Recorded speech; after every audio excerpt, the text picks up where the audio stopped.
Salam sejahtera, Anda bersama saya Salbinus Saribun untuk berita Borneo Today TV malam ini.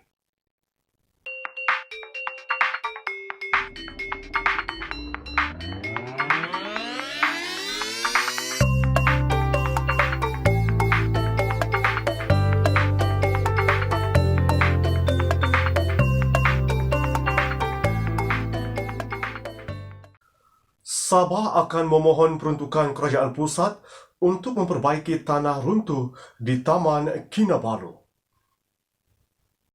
Kerajaan Negeri Sabah akan memohon peruntukan daripada kerajaan pusat untuk membaiki kawasan tempat letak kereta di Taman Kinabalu, Kundasang yang runtuh semalam. Timbalan Ketua Menteri, Datuk Seri Bung Mokhtar Radin berkata, walaupun ia tidak melibatkan jalan utama antara Kota Kinabalu ke Ranau, namun kesan jangka panjang runtuhan tersebut jika tidak ditangani segera boleh menjejaskan jalan utama dan ribuan pengguna.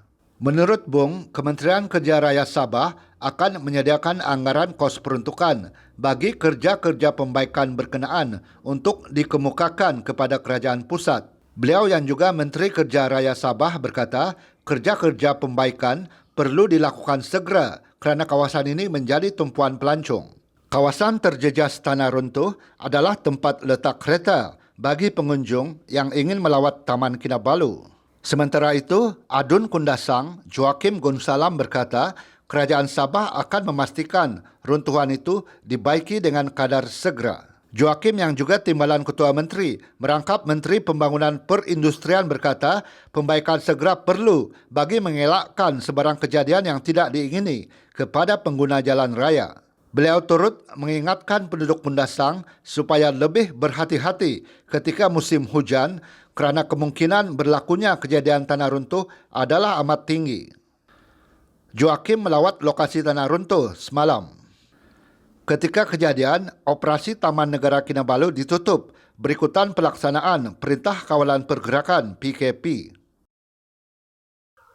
Adun Sugut meminta JKR segera membaiki jalan runtuh di Paitan. Ahli Dewan Undangan Negeri Adun Sugut, Datuk James Ratib meminta agar pihak berwajib khususnya Jabatan Kerja Raya, JKR dan syarikat konsesi segera mengambil tindakan membaiki tanah runtuh di jalan utama di Paitan, Beluran.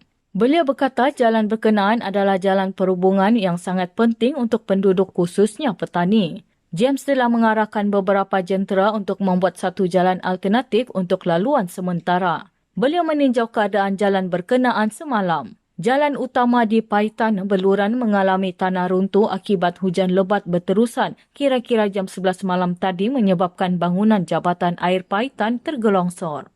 Tanah runtuh berkenaan sepanjang kira-kira 80 meter menyebabkan jalan Nago Paitan Kanibungan terputus dan tidak boleh dilalui. Sementara itu, Menteri Kerja Raya Sabah, Datuk Seri Bung Mokhtar Radin ketika mengulas mengenai kejadian itu berkata, JKR akan menggunakan peruntukan kecemasan untuk memperbaiki jalan berkenaan.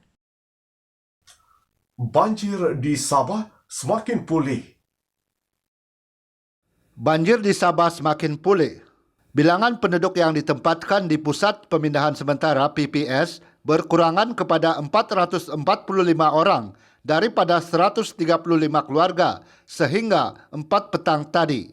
Ini berbanding 690 orang daripada 209 keluarga yang ditempatkan di 11 Pusat Pemindahan Sementara PPS malam semalam. Berdasarkan kenyataan Sekretariat Jawatankuasa Pengurusan Bencana Negeri Sabah, 445 orang mangsa banjir itu ditempatkan di 6 PPS di 4 daerah. Setakat ini, 5 PPS telah ditutup termasuk Dewan Masyarakat Tun Said, Dewan Kampung Lentigi dan Dewan Kampung Tamau di Kota Belud. 6 PPS masih dibuka di 4 daerah iaitu Beaufort, Kota Belud, Papar dan Tenem. Setakat 4 petang tadi, 111 kampung masih terjejas banjir di 4 daerah tersebut.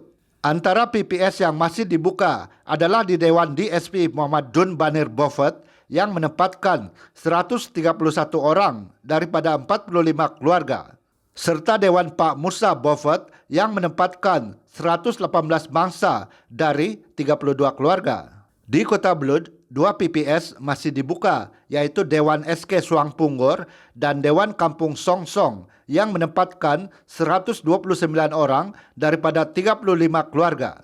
Banjir di Sabah berpunca hujan lebat tanpa henti di pantai barat negeri ini sejak Ahad lalu. Perintah Kawalan Pergerakan PKP di Sabah dilanjutkan sehingga 4 Februari. Perintah Kawalan Pergerakan PKP yang dilaksanakan di Sabah dan 5 negeri lain sejak 13 Januari lalu dilanjutkan sehingga 4 Februari. Bagi negeri Sabah, sehingga 20 Januari 2021, secara kumulatif sebanyak 45,008 kes positif telah direkodkan. Dan 6,027 kes direkodkan dalam masa 14 hari dari 7 sehingga 20 Januari. Sehingga kini sebanyak 23 daerah berada di dalam zon merah, 3 daerah zon kuning dan 1 zon jingga. Selain daripada itu, terdapat peningkatan kes serta kluster baru di negeri ini termasuk hasil saringan daripada kontak rapat. Di atas penilaian risiko dan nasihat daripada Kementerian Kesihatan Malaysia, sidang khas bertuju untuk melanjutkan PKP di Pulau Pinang, Selangor, Melaka, wilayah Persekutuan Kuala Lumpur, Putrajaya dan Labuan, Johor, Kelantan dan Sabah dilanjutkan sehingga 4 Februari 2021 yang kita seragamkan dengan tarikh tamat di negeri-negeri lain yang baru diumumkan minggu lepas. Jadi kita tambah lagi supaya selepas ini tarikh tamat semua negeri di seluruh negara adalah sama, kecuali di Sarawak lah. Menurut Ismail Sabri, kerajaan juga bersetuju untuk melanjutkan operasi kedai makan restoran sehingga pukul 10 malam mulai esok. Sehubungan itu setelah mengadakan perbincangan seperti yang saya sebut, jawatan kuasa teknikal, jawatan kuasa yang saya sebutkan tadi dengan yang melibatkan kementerian yang berkaitan dengan ekonomi dan juga sidang, akhirnya kerajaan hari ini saya ingin mengumumkan bahawa kita bersetuju untuk melanjutkan operasi kedai makan dan restoran, iaitu melanjutkan sehingga pukul 10 malam mulai daripada besok. Kes positif baru COVID-19 di Sabah menurun buat hari kedua berturut-turut dengan 401 kes dilaporkan hari ini berbanding 406 kes semalam. Ini menjadikan jumlah kumulatif kini 45,409 kes. Menteri Kerajaan Tempatan dan Perumahan Datuk Seri Masidi Manjun berkata 2 kes kematian dilaporkan hari ini, kedua-duanya di Lahad Datuk. 2 kluster baru dilaporkan di Sabah hari ini iaitu kluster Ladang Seberang, Lahad Datuk yang mencatatkan 21 kes kumulatif setakat ini. Kluster ini dikesan melalui saringan bergejala di Klinik Kesihatan Silabukan, Lahad Datuk. Satu lagi ialah kluster Silim Popon, Kalabakan dengan jumlah kumulatif 29 kes. Kluster ini berpunca dari saringan kontak rapat di sebuah syarikat peladangan di Silim Popon. 380 pesakit telah sembuh hari ini manakala 2,935 pesakit sedang menjalani rawatan. 320,333 bakul makanan telah diagihkan setakat ini. Kesemua 23 individu positif COVID-19 di Sarawak yang dilaporkan tidak dapat dijejaki sebelum ini sudah berjaya dikesan, kata Menteri Muda Kesihatan Awam dan Perumahan Sarawak, Dr. Anwar Rape. Katanya individu terakhir dapat dihubungi jam 12.45 tengah hari Rabu lalu. There are 23 been mentioned, untraceable, unreachable, uncontactable. Okay, all the word "un" there. By actual fact, out of 23 mentioned, 10 are already in hospital. When are they in the hospital? 9 of them are already in the hospital on the 17th.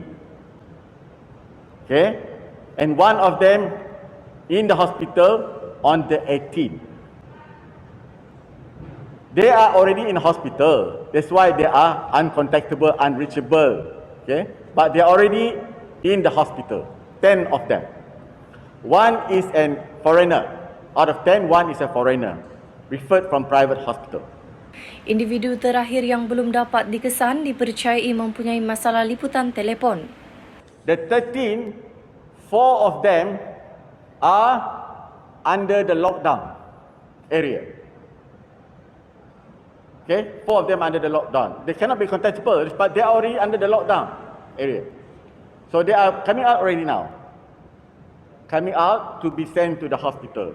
Okay, and 7 of them are already contactable yesterday. And already on the way to the hospital. One was actually yesterday. One was actually already contactable yesterday. Okay. And by 11:30 a.m. today, I admit there is only one person, the phone not in service. Kerajaan Sarawak mula mengedarkan bantuan makanan bernilai 5.1 juta ringgit kepada 73,000 isi rumah di bahagian Sibu yang terjejas akibat pelaksanaan Perintah Kawalan Pergerakan PKP selama 2 minggu bermula 16 Januari lalu. Timbalan Ketua Menteri Datuk Amar Awang Tengah Ali Hassan berkata, pengedaran itu dilaksanakan oleh Jawatan Kuasa Pengurusan Bencana Bahagian Sibu SDDMC dan dibantu Jawatan Kuasa Pengurusan Bencana Daerah Sibu, Selangau dan Kanowit. Sebahagian daripada bantuan makanan itu akan dihantarkan kepada mereka yang terjejas di daerah Daro yang berada di bawah bahagian muka. Majlis pelancaran pengedaran bantuan makanan itu disempurnakan oleh Ketua Menteri Datuk Patinggi Abang Johari Tun Openg di Sibu siang tadi. Mengikut apa yang telah pun kita terima daripada pejabat residen, jumlah ketua isi keluarga KIR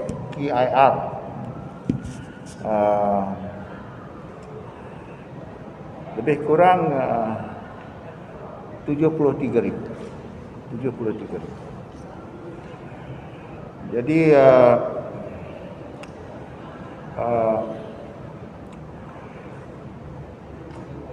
makanan yang kita agihkan ini bernilai dalam RM70 satu bungkus itu, ya. Ia terdiri daripada beras, gula, tepung, sardin, teh, atau kopi, minyak masak, biskut, mi, segera.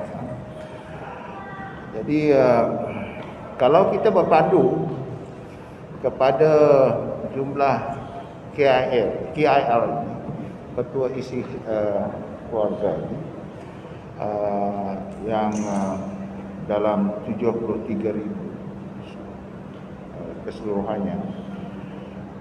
Jadi ini akan melibatkan kos ada kerajaan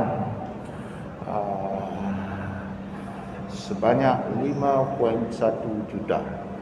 Awang Tengah berkata, bantuan itu dihantar kepada golongan sasar dengan kerjasama agensi berkaitan seperti Angkatan Tentera Malaysia, Jabatan Bomba dan Penyelamat, Angkatan Pertahanan Awam, Majlis-Majlis Berbandaran, Ketua Komuniti dan badan-badan bukan kerajaan. Menurutnya, SDDMC telah diberikan kebenaran untuk melantik pihak ketiga bagi perkhidmatan logistik seperti bot jika ada keperluan. Bantuan perkhidmatan helikopter daripada kerajaan negeri juga diberikan bagi penghantaran bantuan makanan di kawasan pedalaman. Di samping itu, Kementerian Kebajikan dan Kesejahteraan Komuniti, Wanita, Keluarga dan Pembangunan Kanak-kanak melalui Jabatan Kebajikan Masyarakat Sarawak juga sedang mengagihkan bekalan makanan asas dan keperluan lain seperti susu, lampin pakai buang, dan tuala wanita kepada kira-kira 700 keluarga yang melibatkan 3,800 orang ataupun ahli keluarga di 32 buah rumah pajang.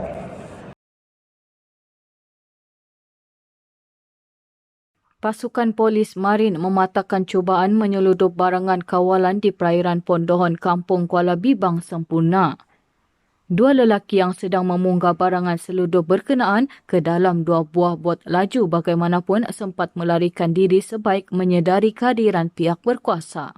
Pemeriksaan menemui 23 jerikan berisi minyak petrol dan 48 kotak berisi 816 paket minyak masak dalam sebuah bot laju. Pemeriksaan seterusnya di satu lagi bot laju menemui 25 liter jeriken berisi minyak petrol. Pegawai Pemerintah Markas Operasi Pasukan Polis Marin Sempurna DSP Muhammad bin Ismail berkata kes disiasat mengikut Akta Kawalan Bekalan kerana disyaki cuba menyeludup barang-barang kawalan ke luar negara. Kes akan dirujuk kepada Kementerian Perdagangan Dalam Negeri dan Hal Ehwal Pengguna Sempurna untuk tindakan lanjut. Sekian berita Borneo Today TV malam ini. Saya Salvinus Saribun.